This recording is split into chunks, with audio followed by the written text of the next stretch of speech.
toutes les fins de mois, on se retrouve pour notre rendez-vous mensuel où je partage avec toi mes performances de trading sur le marché FX. Alors aujourd'hui, c'est la fin du mois de mai. Je ne suis pas à Panama, comme tu peux le voir. J'ai récupéré ma nouvelle voiture. Je suis en Europe. Donc le cadre est très joli, mais cela n'empêche pas notre rendez-vous mensuel. Donc sur ce, allons étudier mes performances, même si, comme tu le vois bien, je suis en vacances.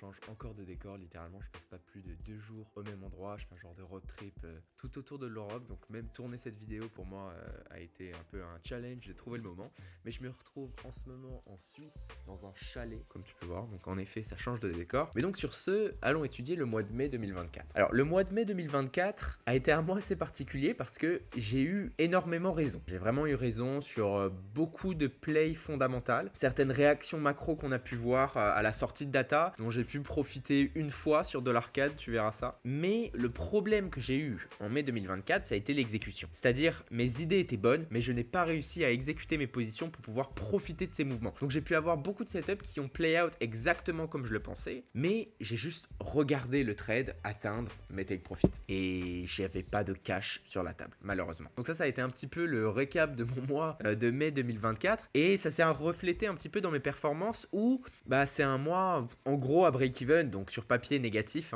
Je termine le mois de mai à moins 0,36 R, je te spoil, mais réellement un mois break-even où j'ai en fait pas eu la possibilité d'avoir vraiment mes idées et mes trades qui play out. Donc mes pertes, c'était des petites pertes et mes gains, c'était des petits gains. J'ai pas eu un take profit, je crois que j'ai eu un seul stop loss full. Maintenant, encore une fois, quand je te partage ça, je te partage seulement le retour de mes comptes FX, donc mon trading actif sur le marché FX. Ça prend absolument pas en compte mes expositions actions, mes expositions crypto, mes portfolios long terme, mes hedges. Tout ça, ça ne prend pas en compte. Le mois de mai, au niveau investissement, a été très bon. J'ai pu faire un six figure intéressant. Mais là, ce que je te partage, c'est juste mon trading actif sur le marché FX, qui est mon travail, si tu veux. Alors, mois de mai 2024, j'ai eu un total de 8 positions sur le marché, 5 perdantes, 3 gagnantes, donc j'ai plus perdu que je n'ai gagné, même si comme je t'ai dit, de manière générale j'ai plutôt eu raison, c'est juste que les quelques exécutions que j'ai eues n'ont pas play out. Ma perte moyenne était de moins 0,59 R, je te rappelle le facteur R, si je risque 1000 €, moins 0,59 R, c'est moins 590 € de perte moyenne. Mon gain moyen lui est à 0,87, donc je reste avec un risk to reward positif final. Mon drawdown maximum qui était lui à moins 2,48 R, donc quand même conséquent par rapport à ce que j'ai l'habitude de faire. Pas de profit flottant et profit total négatif à moins 0,36 R. Donc comme tu peux voir littéralement, j'ai une position que j'ai clôturée à la fin de mois qui était une position sur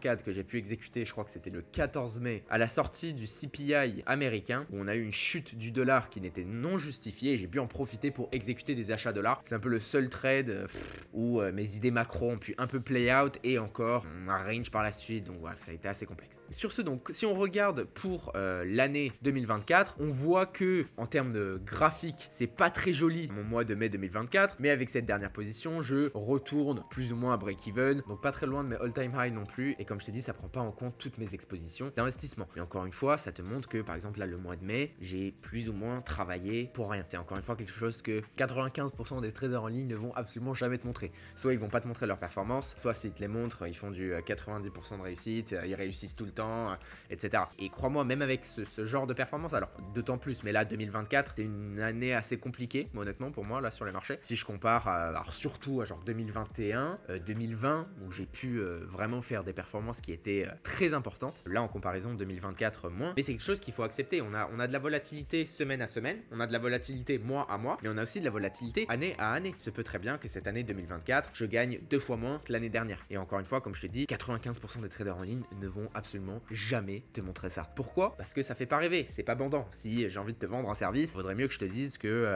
je fais 90% de réussite et que voilà, c'est extrêmement simple. La réalité, c'est que non. Maintenant, est-ce que tu peux gagner ta vie avec ça? Oui, j'en suis l'exemple. J'ai pu très bien réussir grâce à cette compétence. Et aujourd'hui, ce qui me permet de diversifier, alors toujours dans le monde de la finance, parce que c'est mon expertise, je dis toujours, je suis pas entrepreneur, je suis trader, j'ai une expertise qui est financière, pas dans l'entrepreneuriat. Donc j'ai pu me diversifier dans des investissements qui viennent justement contrebalancer mes portfolios FX, tu vois, pour finalement avoir un lissage de mes performances. Donc voilà, si on regarde performance mensuelle, donc tu vois, mois d'avril avait été un très bon mois, donc ça j'étais très content. D'ailleurs, mois d'avril, je t'avais parlé du fait que ce mois-ci me permettait de me faire un nouvel achat. Le nouvel achat, tu l'as vu dans l'introduction. D'ailleurs, incroyable. Peut-être qu'on en fera une vidéo avec Théo.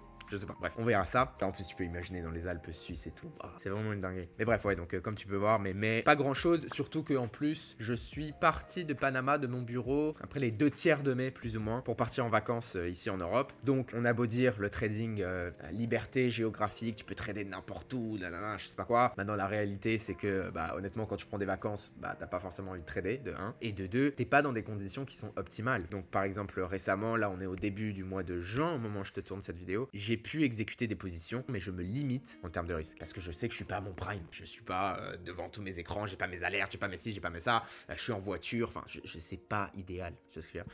Donc, est-ce que je vais aller mettre mes couilles sur la table et envoyer tout mon cash? Non. Donc voilà, c'est juste pour te donner un petit peu une idée. Maintenant, sur ce, comme tous les mois, on va aller étudier mon meilleur trade, mon pire trade, le trade intéressant ce mois-ci. Donc justement, tu vas découvrir le dollar CAD dont je te parlais, que j'ai pu exécuter un peu à l'inverse de ce que tout le monde pensait, qui était ma position qui m'a fait revenir sur ce mois-ci, parce que c'était la sortie du CPI américain, qui était dans les attentes en réalité. Sauf que ça fait 3 mois de suite qu'on a des surprises à la hausse de l'inflation américaine. Et là, c'était le 4e mois. Tout le monde indirectement s'attendait un peu à ça, on l'a pas vu. Donc est-ce que c'est une réelle déception? Non, c'était inline avec les attentes. Sauf que c'était pas comme les derniers 3 mois, tu vois. Et donc la réaction du dollar a été vraiment négative, ce qui pour moi n'avait littéralement aucun sens. Il changeait pas la vue macro des 2 semaines, 3 semaines, 4 semaines à venir. Et c'est pour ça que j'ai pu utiliser cette chute pour exécuter des achats de l'arcade. Donc bref, allons étudier ça.